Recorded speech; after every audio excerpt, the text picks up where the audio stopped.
लखनऊ से जहां अतीक अशरफ हत्याकांड से जुड़ा बड़ा अपडेट आपको बता रहे हैं। यूपी सरकार ने केंद्र को भेजी अपनी रिपोर्ट। केंद्रीय गृह मंत्रालय को अपनी रिपोर्ट भेजी। यूपी सरकार ने गृह मंत्रालय को रिपोर्ट भेजी।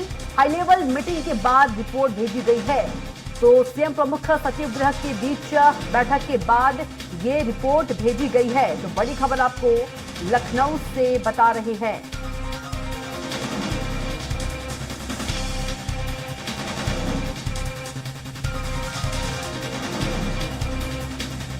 तो अतीक अशरफ हत्याकांड से जुड़ा बड़ा अपडेट आपको बता रहे हैं, जहां यूपी सरकार ने केंद्र को अपनी रिपोर्ट जो है वो भेज दी है। और इसी खबर पर ज्यादा जानकारी के साथ लखनऊ से स्वराज संवाददाता घनश्याम फोन लाइन पर जुड़ गए हैं।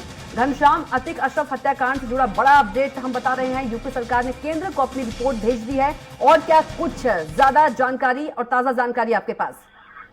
देखिए, कविता बता दूं कि इस पे लगातार, चाहे वो केंद्र सरकार हो या गृह मंत्रालय हो या उत्तर प्रदेश सरकार, लगातार मॉनिटरिंग कर रही है। हर 2 घंटे की रिपोर्ट खुद मुख्यमंत्री योगी आदित्यनाथ इसकी मॉनिटरिंग करके रिपोर्ट ले रहे हैं। और उच्च लेवल की मीटिंग लगातार रात से चल रही है। और खुद सीएम आवास पर मुख्यमंत्री लगातार सारी मामलों पे, सारे एंगल पे लगातार उनकी निगरानी है। और जो उच्चाधिकारी हैं, चाहे प्रशासनिक तौर पे, चाहे डीजीपी हो और डीजीएलओ हो, कानून व्यवस्था प्रशांत कुमार हो, चाहे वो संजय प्रसाद हो, प्रमुख सचिव गृह हो, सभी लोगों को पहले रात में ही भेज दिया गया था प्रयागराज। वहां से सारी रिपोर्ट है। उसके अलावा जो फोरेंसिक टीमें थी, जो इसके पीछे खुफिया एजेंसियां हैं, उनसे सब सारे लोगों से 2-2 घंटे में रिपोर्ट ली गई है। अब जो है उच्च लेवल की एक मीटिंग करके अभी कुछ ही देर पहले वो मीटिंग खत्म हुई है। तकरीबन अभी 30-35 मिनट हुआ।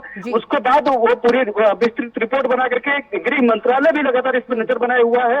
और वो लगातार उत्तर प्रदेश सरकार से रिपोर्ट मांग रहा है। तो ऐसे में उत्तर प्रदेश सरकार ने सारे पहलुओं पे एक जांच, विस्तृत जांच रिपोर्ट लगा करके वो रिपोर्ट गृह मंत्रालय को भेजा है। अब देखने वाली बात होगी कि गृह मंत्रालय इस मामले पे किस एंगल से आगे कार्रवाई करता है, आगे बढ़ता है, या फिर क्या कुछ उत्तर प्रदेश सरकार को दिशा निर्देश देता है इस मामले में। लेकिन अगर देखा जाए उत्तर प्रदेश की बात, जो अभी तक का अपडेटेशन की बात है, तो ऐसे में अगर देखा जाए तो उसमें उत्तर प्रदेश सरकार लगातार इस पे वर्क कर रही है। चाहे वो राजधानी लखनऊ की सरगर्मियां हो या फिर प्रयागराज के इर्द गिर्द लोकेशन हो, वहां पे जिस तरीके से लगातार प्रशासनिक तौर पर इतनी ज्यादा टीमें बना दी गई है। वो आईपीएस की टीमें, यानी उच्चाधिकारियों की जो टीमें हैं, वो लगातार हर एंगल से जांच कर रही है, हर एंगल से क्लू निकालने की कोशिश कर रही है। अभी बहुत कुछ साफ नहीं हो पाया है। जो प्रारंभिक जांच होता है, प्रारंभिक जो क्लू होता है, उस क्लू के आधार पर जो प्रशासनिक अधिकारी है, जो जांच एजेंसियां हैं, वो आगे बढ़ रही है। अब देखने वाली बात होगी, जो ये 3 एक्यूजर हैं, जो हत्यारे हैं, इनके पीछे कौन था, किस तरीके से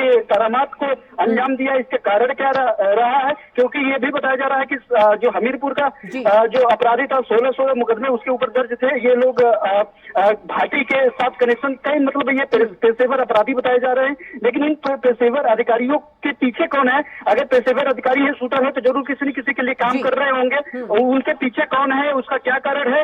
क्या सरकार को बदनाम करने का कोई कारण हो सकता है, या फिर कोई जिस तरीके से आईएसआईएस का लिंक मिल रहा था उनके साथ, उसके तहत इनको कुछ ओबलाइज करके इनको बीच में लाया गया है। इसके पीछे मतलब साफ तौर पे है। ये भी बहुत सारे सवालात हैं जो उत्तर प्रदेश सरकार को, प्रशासन को, गृह मंत्रालय को खोजना होगा और इस पे कार्रवाई करनी होगी। अब देखिए, जो उत्तर प्रदेश सरकार ने क्या कुछ रिपोर्ट भेजा है, रिपोर्ट के बाद गृह मंत्रालय, भारत सरकार क्या जो डिसीजन लेता है और क्या कुछ पाता है, ये आने वाला वक्त में भी ये भी साफ हो जाएगा। बिल्कुल घनश्याम, आपने बताया कई तरह के सवालात हैं, वहीं विपक्षी दल भी है, वो भी मामले में योगी सरकार पर सवाल खड़े कर रही है।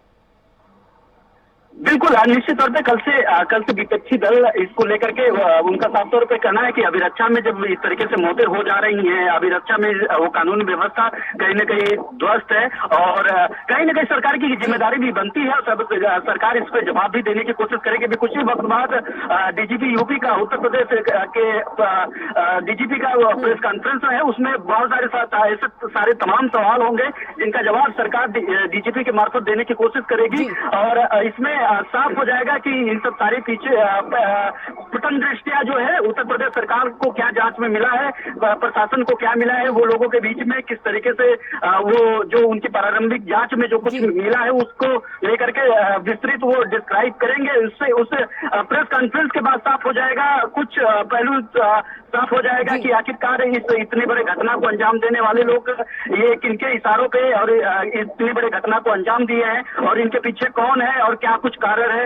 लेकिन इसमें कहीं न कहीं राजनीति होना ये जायज भी है, क्योंकि पुलिस अभिरक्षा में इस तरीके से इतने बड़े क्रूर अपराधी को हत्या कर देना ये भी कोई छोटी घटना नहीं है जिसमें विपक्ष शांत रहे। विपक्ष अपना काम करेंगे, लेकिन भारतीय जनता पार्टी की सरकार भी साफ तौर पे विपक्ष को घेरने की कोशिश कर रही है, क्योंकि इतने बड़े अपराधी को उनका साफ तौर पे कहना है कि सांसद आपने बताया जब उसके ऊपर हत्या के मुकदमे थे, कई सवाल खड़े हो रहे हैं और लगातार विपक्षी दल भी सवाल उठा रहा है।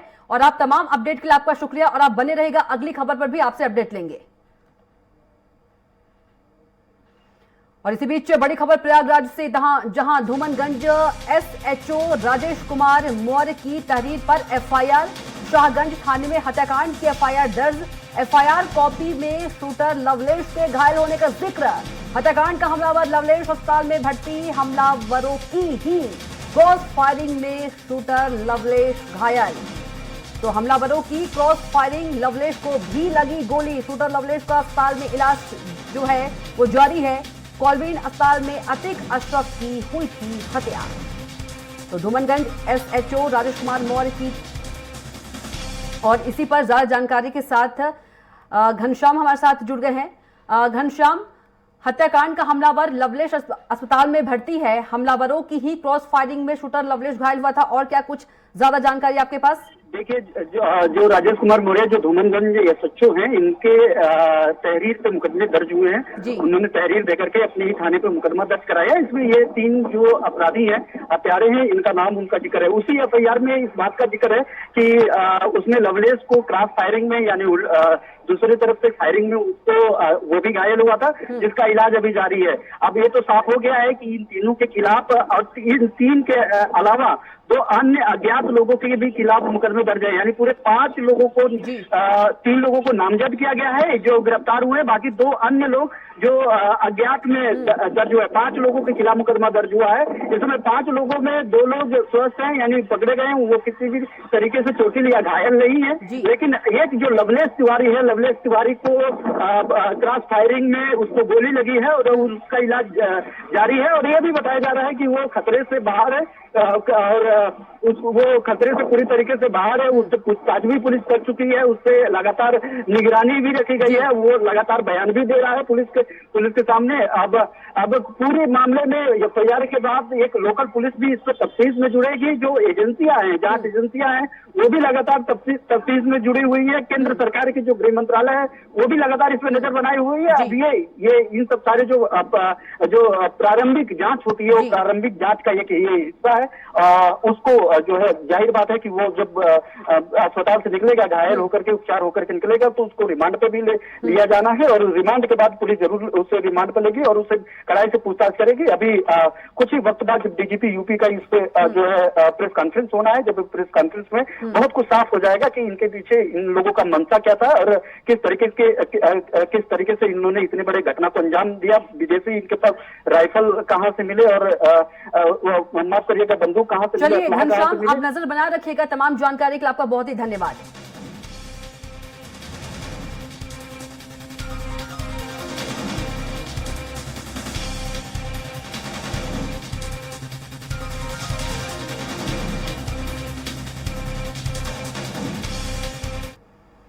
और बड़ी खबर प्रयागराज से, जहां लवलेश तिवारी के पिता का बयान, हमें कोई जानकारी नहीं कि वह वहां कैसे पहुंच गया, हमें से कोई मतलब नहीं, या प्रयागराज में कब से है हमें नहीं पता, या आखिरी बार 7-8 दिन पहले आया था।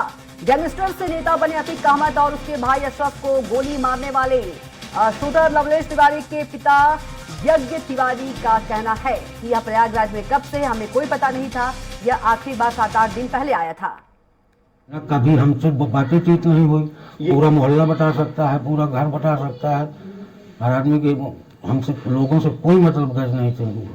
सालों से बोलचाल बंद है। जब उस लड़की की थप्पड़ मारा था, उसका एक केस चल रहा है। कौन सा केस?